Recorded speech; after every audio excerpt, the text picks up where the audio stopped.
A chess king attacks all the squares one step away from it. Horizontally, vertically, or diagonally, which is up to 8 squares.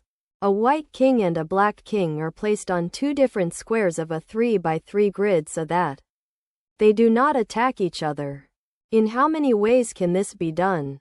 The 2 kings are different colors, so the placements are distinguishable. You can pause here and solve the problem before seeing the solution.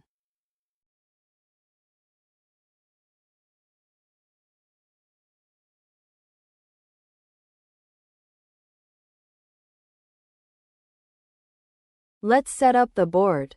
Here is the 3x3 grid. A king placed in the center attacks all 8 squares around it. From a corner it attacks only 3. 2 kings attack each other whenever they sit on squares that touch side by side or corner to corner. First, count every way to place the 2 kings. Ignoring the attacking rule for now, the white king can go on any of the 9 squares. Then the black king can go on any of the 8 remaining squares. That gives 9 times 8, which is 72 ordered placements. Now subtract the placements where they attack each other. Count the pairs of touching squares. There are 6 horizontal neighbor pairs, 6 vertical neighbor pairs, and 8 diagonal neighbor pairs. That's 20 adjacent pairs of squares.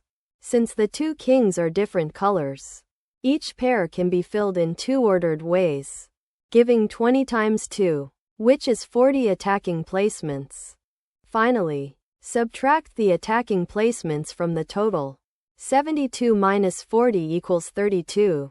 So there are 32 ways to place the 2 kings so that they do not attack each other. The answer is 32. Choice E.